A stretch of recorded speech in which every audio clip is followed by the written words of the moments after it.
Welcome to the Deconstructed Woman podcast, a podcast about breaking down barriers between women, exploring and sharing perspectives of each individual woman's experience, and discovering what we have in common and what makes us different. Hosted by Elisa Marie and Joji. So welcome back to the Deconstructed Woman podcast. Today, our topic is happiness as you age. And I think that it's a great opportunity for us to really reflect on, Joji and I have talked over a number of episodes about differences in different spaces and periods of time and phases of life. But there is something to be said about being happier in older age. Now, for me, where I sit, I'm thinking, a lot of times I think people in their mid 30s to late 30s are thinking about like once the kids are grown, life's going to be so much different. But Joji and I had recently read an article that really talks about, what this looks like as you get older, but also the main theme was about that you don't necessarily have to wait for retirement in order to enjoy your life. And I think that it's a great concept and a great thing to recall and remember over and over again, especially when you're in those more difficult phases of life. Like I say, I'm in the survival phase because I have three and soon to be four children under the age of 8. And so I consider myself in the quote unquote survival phase. But I think for people, at any phase of life, really recognizing that you don't have to wait for the next phase in order to be happy, to really embrace where you're at and to appreciate what you have around you. So, Joji, I'm going to kind of hand it over to you and kind of get some of your thoughts. And then, of course, we'll kind of bounce things back and forth as well. Great, Alyssa. What I'm going to do is go ahead and share the name of the article that we're going to be referencing, just in case, and we'll attach it to the show notes as well. But it's from Psychology Today. The title of it is "To Be Happy, Think Like an Old Person," and it's written by Dr. Lauren Olson, MD, and it was published July 2023. So not too old of an article, pretty recent. I think it caught my eye because we were talking about the 4 pillars of simplicity not too long ago. And I think caring less was a pillar that we didn't talk a lot about, but it was something that resonated with me because I think as you grow older, you start to maybe care less about what things are important to other people versus yourself. I think, and there is a paradox. One of the first things this article talks about is sort of the paradox of aging. And I think most of us think that our, 20s and 30s are the best time of our life and that, we're able to do so much and enjoy so much and we feel so carefree and things like that. But in my experience, and with a lot of people that I've talked about, yes, some of those things are very true, but it's also a very tumultuous time in our life. We're trying to figure out who we are. We're trying to get through school.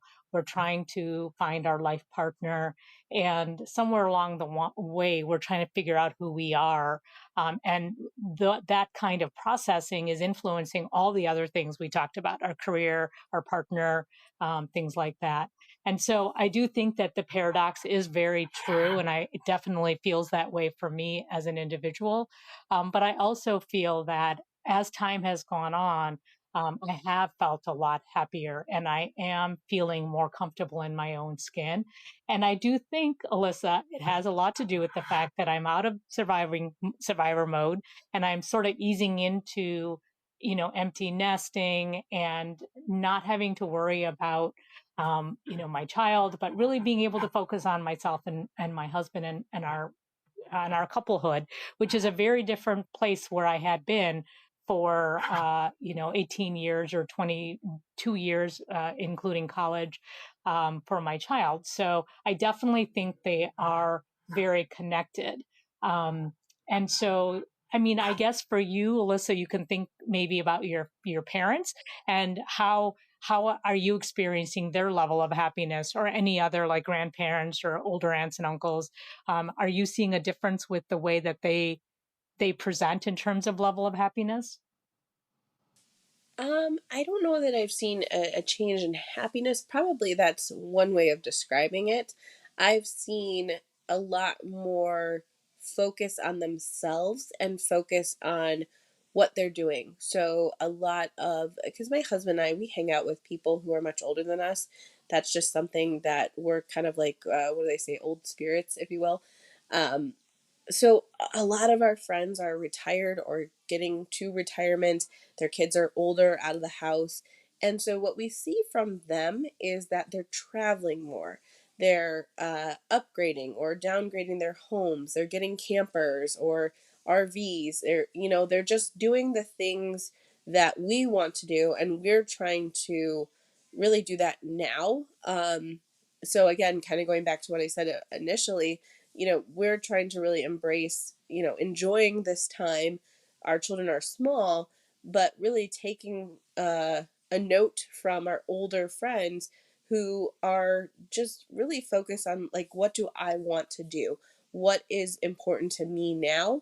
And they're doing those things, and again, they have the ability to do that. And I think, again, that's because, the children are out of the homes and maybe they're retired, so they're not working full time. Some of them are still working, and I think that was something that was cited in the article too, is that some people are working well into their 70s and 80s and 90s.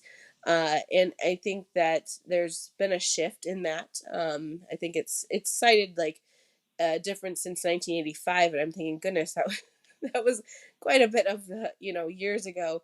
Um, because at least over 30, 40, almost 40 years. But I think that that's what I've seen, is that people are just focused on doing what makes them happy and not really worried about those kind of larger things that get in the way. And maybe financially they're more settled or more secure too, because they seem to be better able to dive into those kind of more hobby or leisure activities without the concerns that they or the constraints that maybe they had earlier. Yeah, and I think there's a huge lesson that your friends are teaching us is that I think in previous generations, and definitely my parents were part of this thinking, which is that almost like they can only have fun once they retire. Like they're going to put in all their work hours, for the 30, 40 years that they're working. And then when they retire, they can relax and have a good time. And I think that for my father, especially, it set him up in many ways because I don't know what he expected to happen, like something magical, but it doesn't necessarily change overnight. And I truly do believe that happiness is under your control. And so I think he expected some big shift, and I don't think he found any shift. He just found that maybe he felt unproductive because now he didn't have anything to do. And I think that led to some sadness and maybe some depression, even though he clung on very hard to the fact that this is something he had earned and that he wanted. So I actually think that the way your friends are talking, and my friends are talking too, about living your best life and doing what makes you happy today and not waiting for some time in the future that may or may not come. And I know it happens to a lot of people. It happened to my father, where he got sick soon after he retired, and he didn't last 5 years post retirement. And so I think about all the years that he worked so hard, and the fact that he had put all this stock into his retirement, and literally he didn't have more than maybe a year and a half cancer free after he retired. And what a sadness that that is, to say that all you did was work your whole life and that it didn't turn out to be what you thought at the end. And so I do believe that that is a very important lesson that we have to learn, is to enjoy life every day and not put it off like for a rainy day or sometime in the future that we may or may not get. And if we don't learn how to enjoy life every day with whatever present circumstances you have, you're really not appreciating a gift that you have, because this day will never come back. And the memories of your children and what they're doing. And even though life is so busy, there's still so much joy contained within that that we just sort of, package up into maybe, something we both said, like surviving this time. But, and I know we just said that because it was a quick way to describe it, but like you've also identified, there's so much beauty in those moments, and you're combining what your friends are teaching you and getting through day-to-day life, being a busy household. So that's really, really significant. Both of us have a background in mental health. And so one of the things that I found interesting was how the article talks about mental health. Like, as people get older, they are less depressed and they are less anxious, probably because of this idea that they are not caring as much. But what I typically hear about in the news or things are all the amount of depression that exists in the elderly. And so, how did you process that information, Alyssa? How did you end up? What conclusion did you draw with what they said about mental health and the elderly? Well, I think it goes, but you have to go back to also the piece about dementia, because it talks about dementia. And the reason I'm pulling that in is because a lot of people, it was talking about how a lot of people associate dementia with getting older. But that's not a high percentage of individuals that have dementia.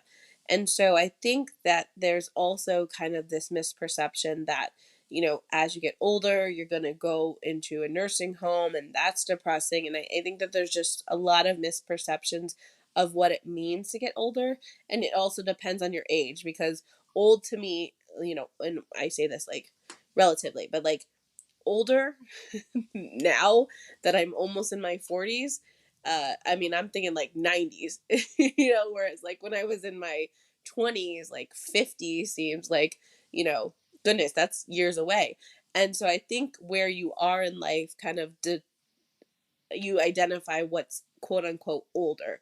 Um, so I think that's part of it. But I think there is this misperception that like, you're just gonna be depressed and that all these things are gonna come. But the reality is that that's not necessarily the case for all individuals. Some individuals obviously do have memory impairments and dementia and those sorts of things. And they was talking about how as you get older, you're kind of processing things at a slower pace, but you're just not as impulsive. You're not doing things. You don't, it's not required for you to immediately, a snap of a finger, make a decision. You have time to mull over something. You have time to kind of take, what you need and do what you need to do with that. And so I think that there's that piece of it.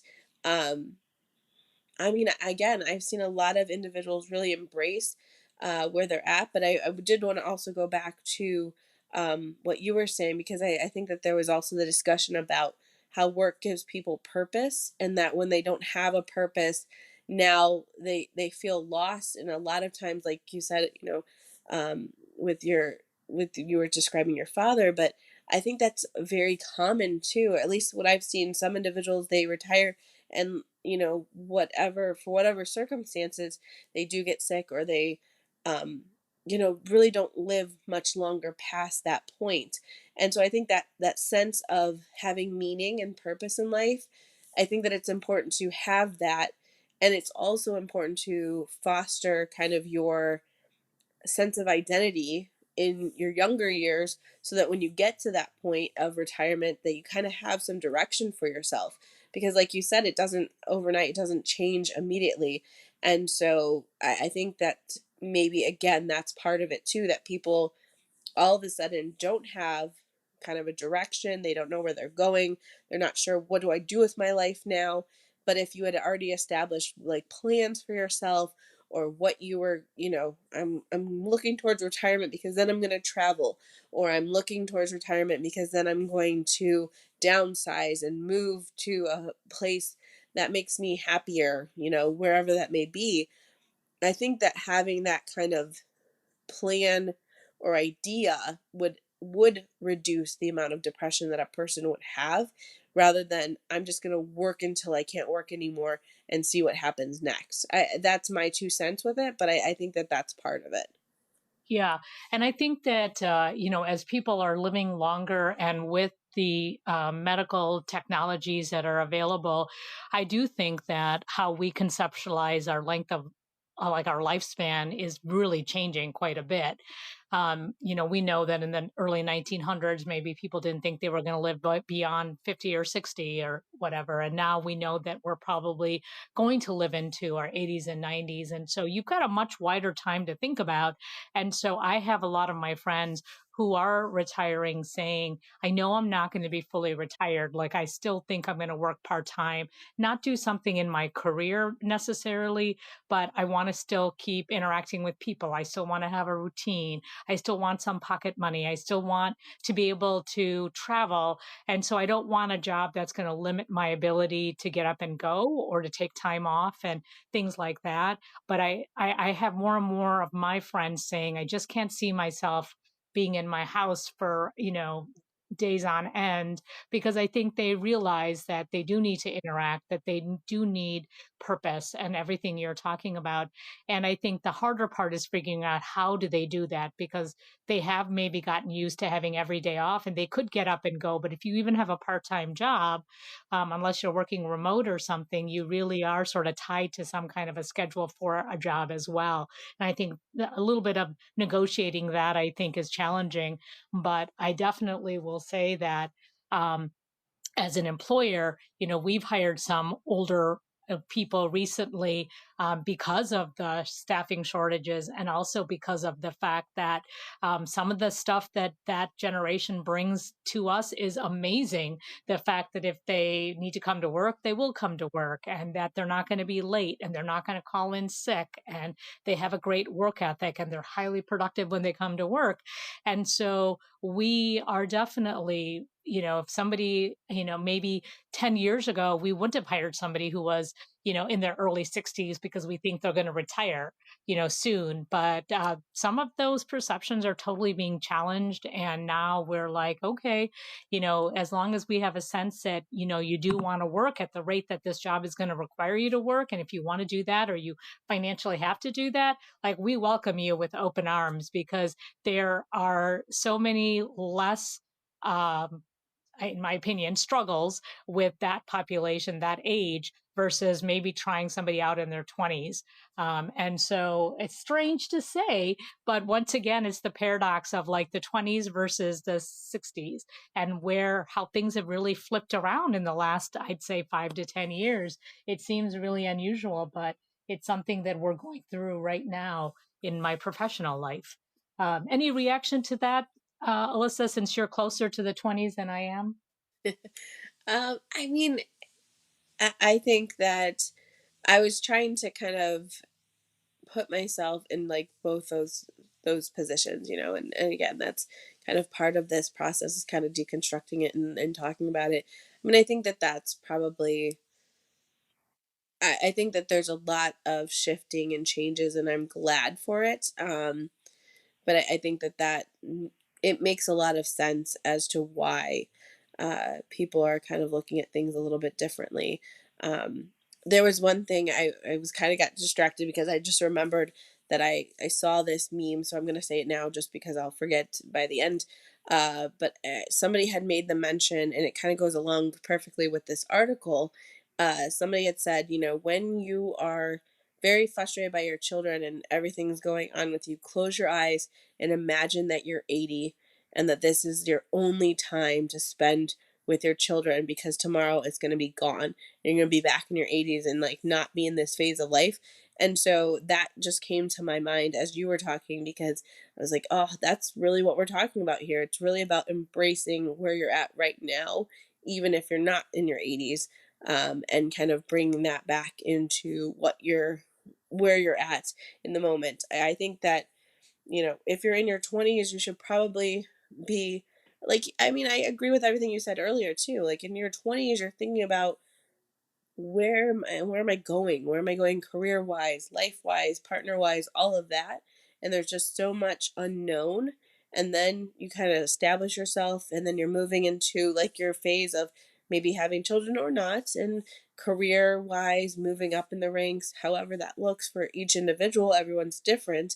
But I think that as you kind of get that momentum and that stability and the security as it, hopefully develops as you get older, I think that you really, do start thinking towards the future and what that looks like. Um, but always kind of, I'm not encouraging people to have like one foot in the present and, another foot in the future all the way. But I think that that's the message, is that you should try to have, both feet if you can in the moment and really embrace that and try to make the most of it. It's so important. And then when you were talking about, imagine yourself, when you're 80 and looking back at that time, it took me immediately to a interview I read with Toni Morrison, the author. And this was not too much earlier. It was pretty close to when she died, and she was just talking about, she was older when she passed, and she was having a lot of aches and pains, and she wasn't seeing her kids very much. And she said that one of the hardest things about being at an age like where she was is that sadly you have a lot of time alone, and you spend a lot of time thinking about the choices you made and how you parented your kids, and and would you do those things again, or how would you do things differently. And I think that where she was is, regretting a lot of the choices that she made. And one of the things that I made to myself in a mental note when I was reading that article was about how you have to let that go. And that's where I think the beauty in this article that we, are sharing with our listeners talks about, like, how do things improve as we age. And I think there are some lessons here. They Dr. Lauren Olson. He's a gentleman. I didn't realize that. I might have called him Laura before. And so he says that, the reason why things do improve as we age is because we accept ourselves and others. Um, we have deeper, we have a desire for deeper connection. We have wisdom and empathy. We have capacity for forgiveness. We have gratitude. We have resilience. And as you mentioned, we have less emotional volatility and impulsivity. And so, where that connects to me with what Toni Morrison's, the article, the interview that I read with her, I think really made sense to me, because you have to accept yourself and the choices you made. I think living in regret is one of the most dangerous places to live, because you can't go back and change that stuff. You just have to say, I did the best I could with what I knew then, and for better or worse, that's what happened. And so I think the ability to forgive not only other people, but also to forgive yourself for things that your younger self just didn't know. I think that's a powerful lesson in this conversation. And from that place, you can then have a deeper connection to people, and that staying social is so tied to longevity and keeping, staying alive, because you are finding purpose in different ways. And of course, I love gratitude, and I practice gratitude every day. And so in my journals and things like that. And it is so amazing that if you're having, a moment of sadness, or you're feeling like things are not working for you, to do the simple exercise of just listing the things that you're happy for, and to be as silly and specific as you can be. Sometimes sometimes you have to start very broad, like the sun is shining, the sky is blue, I have a car, I have food to eat, I have a job that I like going to, I have shelter. And I thought about that when I was in the tornado on Wednesday, like I was driving through the tornado areas and just thinking about all the things that I would miss if something was to happen to me. And so I do feel like some of this article can really shine a light for us for the future, and where we have to really take meaning and think about. And I love the meme that you talked about, and I'm going to do that now. I'm going to do that even, I'm in an empty nest phase. I'm going to recall the moments that I have with my daughter, so that I can think about making it as special as it can be, because boy, did that time fly by. It just is amazing. I always say it seemed like it would never end, and then all of a sudden it was over, and now I can't believe it's gone. So it's a very precious time. as is every day that we can, have the opportunity to remember it. And so, thank you for that meme, Melissa. It started triggering a lot of stuff in me, and it's a lot of positive thoughts. So I appreciate that. Yeah, and I think that just kind of tying that into, I think we've talked about like giving ourselves grace, and really, I liked how you said it too. But we are all doing the best that we can. Obviously, we learn. It made me think of my husband says this all the time. Like sometimes kids are like pancakes. The first couple come out a little funky, but hopefully this is probably why we have keep having children, because we're hoping that we get better with each child individually, and they'll listen to this from years from now and either be nodding or be like, no, no, that's not what mom and dad did. But needless to say, I think that it's one of those things where we learn from our experiences, we learn from you know things that we did wrong 8 years ago. We're not making the same mistakes now. And I think that shows growth, and that's what the point is. And it's nice because we can look back and laugh. In the moment it was awful. I think I've talked about some of those experiences on previous episodes as well. But I think that that's the point, is that we are always evolving and learning and really just coming into our own. And it's okay to embrace that and to, you know, integrate humor into life and just kind of laugh it off. That is something that I am trying to do more of. I am not like, I find that it takes a lot for me to laugh. Like it's something that I'm just like, that's not funny. Like I'll just be like, my husband will try to tell a joke or something, I'm like, meh. It doesn't really hit me. But I'm trying to embrace those moments where I do like actually laugh in the moment. I'm like, oh my gosh, that's so funny.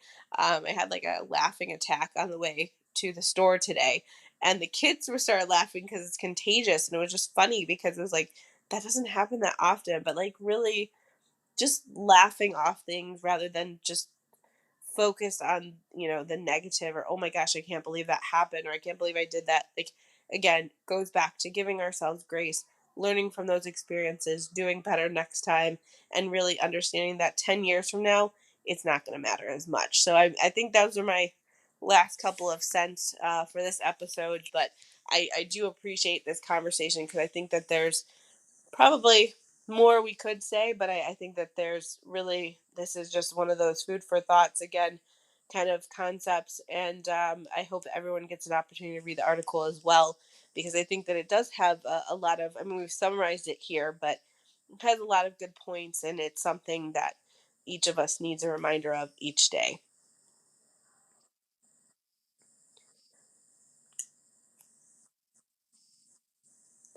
So with that, I think we'll wrap up for today. I don't know, Joji, if you have anything else you want to put in, but if not, we'll kind of close out and hopefully talk next time.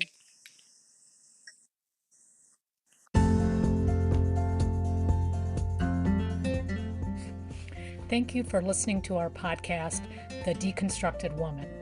If you liked this podcast, please share it with your friends, rate this episode, or subscribe to be notified of all new content. We want to hear from you, our listener.